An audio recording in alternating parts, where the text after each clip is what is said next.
नमस्कार, स्वागत है आपका डीवी लाइव ग्लोबल में। मैं हूं समीर आत्मज मिश्र।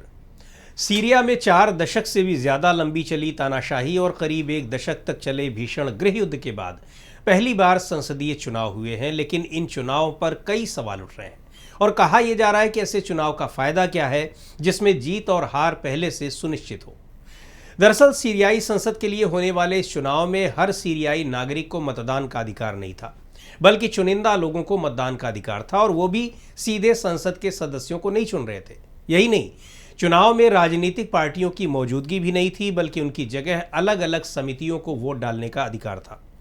यही वजह है कि तानाशाही खत्म होने के बाद देश में हो रहे पहले चुनाव को अप्रत्यक्ष चुनाव कहा जा रहा है, क्योंकि इस चुनाव में देश की जनता सीधे हिस्सा नहीं ले रही है। जून के अंत में सीरिया की अंतरिम सरकार ने अप्रत्यक्ष तरीके से होने वाले इस चुनाव को समझाने के लिए एक बयान जारी किया था, जिसमें बताया गया था कि सीरिया की मौजूदा स्थिति पारंपरिक चुनाव कराने के लिए अनुकूल नहीं है, क्योंकि लाखों लोग देश के भीतर और बाहर विस्थापित हैं। यहां तक कि कई लोगों के पास तो आधिकारिक दस्तावेज भी नहीं है और साथ ही देश का कानूनी ढांचा भी काफी कमजोर है। यही वजह है कि इस चुनाव की प्रक्रिया अलग अलग चरणों में पूरी की जा रही है। सीरिया की अंतरिम सरकार ने जून में ही 11 सदस्यों की एक सर्वोच्च समिति को पीपल्स असेंबली के चुनाव कराने के लिए नियुक्त किया था, जो कि पूरे चुनाव की निगरानी के लिए जिम्मेदार होगी। इसके बाद इस सर्वोच्च समिति ने सीरिया के 62 निर्वाचन क्षेत्रों में उप समितियां बनाई। चूंकि यह क्षेत्र जनसंख्या के आधार पर तय किए गए हैं, इसलिए कई जिलों में 1 से ज्यादा सीटें भी हैं। अगले चरण में यह व्यवस्था थी कि अलग अलग जिला उप समितियां अपने अपने क्षेत्र की प्रत्येक सीट के लिए 30 से 50 प्रतिनिधियों को सीधे तौर पर नियुक्त करेंगी और ये लोग मिलकर एक निर्वाचक मंडल बनाएंगे, यानी ऐसे निर्वाचकों का समूह जो आम जनता के प्रतिनिधि बनकर संसद के सदस्यों का चयन करेंगे। हालांकि इन प्रतिनिधियों की नियुक्ति करते समय उप समितियों को कुछ खास बातों को ध्यान में रखना था, जैसे उनकी शैक्षणिक योग्यता, पेशा, उनका सामाजिक प्रभाव, यानी ऐसे लोग जो अपने समुदायों में सक्रिय हों और जाने जाते हों और उनमें भी विविधता हो। साथ ही समिति को यह भी सुनिश्चित करना था कि समूह में विस्थापित लोगों, विकलांगों और पूर्व में कैद रहे व्यक्तियों को भी शामिल किया गया हो। इसके अलावा कुछ अन्य शर्तें भी पूरी करनी होंगी, जैसे उनकी आयु और नागरिकता, ताकि ये सुनिश्चित किया जा सके कि वो व्यक्ति पूर्व शासन का हिस्सा नहीं रहा, यानी तानाशाही के दौर में वो सरकार में शामिल नहीं था और न ही वो सुरक्षा बल में कार्यरत रहा हो और न ही उसका कोई आपराधिक रिकॉर्ड हो। इसके अलावा निर्वाचक मंडल के कुल सदस्यों में से 20% महिलाओं का होना भी अनिवार्य है। ये प्रक्रिया पूरी होने के बाद पूरे सीरिया में करीब 7,000 सदस्य निर्वाचक मंडल यानी इलेक्टोरल कॉलेज के लिए तय हुए, यानी वो सदस्य जिन्हें संसद के सदस्यों के लिए वोट डालना था। सीरिया की आधिकारिक समाचार एजेंसी सना के मुताबिक उम्मीदवारों की अंतिम सूची 18 सितंबर को प्रकाशित की गई थी। उसके बाद आम जनता को 3 दिन का समय दिया गया ताकि वे किसी भी ऐसे उम्मीदवार के खिलाफ अपील कर सकें जिन्हें वो सही नहीं मानते हैं। निर्वाचक मंडल के सदस्यों की जांच पूरी होने के बाद उनमें से कुछ पीपल्स असेंबली की सीटों के लिए उम्मीदवार के तौर पर खड़े थे। हालांकि यहाँ कोई राजनीतिक पार्टियां नहीं थीं और चुनाव प्रचार सार्वजनिक रूप से नहीं हो सकते थे। ये केवल निर्वाचक मंडल के सदस्यों के बीच ही होना था और करीब 1 हफ्ते तक चलता। चुनाव के दिन पूरे निर्वाचक मंडल ने अपने ही बीच से 121 सदस्यों को नई सीरियाई संसद को चुनने के लिए मतदान किया।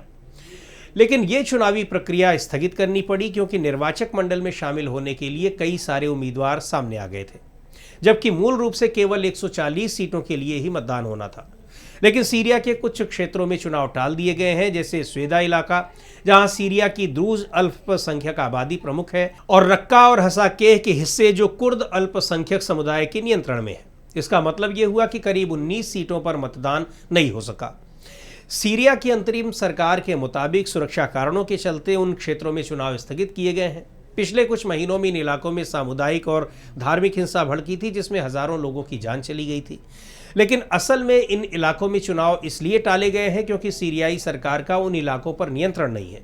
वहां द्रूज और कुर्द समुदायों का प्रभुत्व है। इस चुनावी प्रक्रिया पर सवाल उठाने के पीछे सबसे बड़ा कारण उन 70 सीटों का संसद में जोड़ना है जिन पर नियुक्ति राष्ट्रपति करेंगे, यानी चुनावी प्रक्रिया पूरी होने के बाद नई संसद में 70 और सीटें जोड़ी जाएंगी, जिनका चुनाव जनता नहीं करेगी बल्कि देश के अंतरिम राष्ट्रपति अहमद अल शरा सीधे इनकी नियुक्ति करेंगे। अहमद अल-शरा पूर्व में एक लड़ाकू दल के नेता रहे हैं, जिनके नेतृत्व में उनके संगठन हयात तहरीर अल-शाम ने दिसंबर में तानाशाह बशर अल-असद को सत्ता से हटाया था। पिछले साल दिसंबर में तख्ता पलट किए जाने के बाद अहमद अल-शरा ने अंतरिम राष्ट्रपति के तौर पर सत्ता संभाली थी। इसके बाद उन्होंने अमेरिका और पश्चिमी देशों से संबंध बेहतर किए। दिलचस्प बात यह है कि अल-शरा को अमेरिका ने मई 2013 में स्पेशल डेजिग्नेट ग्लोबल टेररिस्ट घोषित किया था, लेकिन 12 साल बाद अमेरिका ने इसी साल जुलाई में उनका नाम आतंकियों की सूची से बाहर किया। अपने आप में ये एक अनोखा मामला है। अल-शरा ने पिछले साल अंतरिम राष्ट्रपति का पद संभालने के बाद वादा किया था कि ये चुनाव लोकतांत्रिक बदलाव की दिशा में पहला कदम होगा। हालांकि सच्चाई ये है कि वास्तव में जनता को वोट देने का अधिकार ही नहीं मिला। लेकिन 210 सदस्यीय सीरियाई संसद में 2/3 यानी 140 सीटों पर मतदान 7,000 चयनित इलेक्टोरल कॉलेज के सदस्य कर रहे हैं, जिन्हें जिला समितियों ने चुना था। बाकी बची 70 सीटों पर नियुक्तियां खुद राष्ट्रपति अल-शरा करेंगे। इसीलिए न सिर्फ ये आरोप लग रहे हैं कि इस चुनाव में जनता अनुपस्थित है, बल्कि आरोप ये भी लग रहे हैं कि ये चुनाव अल-शरा सरकार की वैधता को मजबूत करने की कोशिश के लिए हो रहे हैं, न कि जनता की इच्छा को व्यक्त करने के लिए। इसीलिए चुनाव में अंतरिम राष्ट्रपति अहमद अल-शरा की जीत तय मानी जा रही है, लेकिन चुनावी प्रक्रिया संदेह के घेरे में है।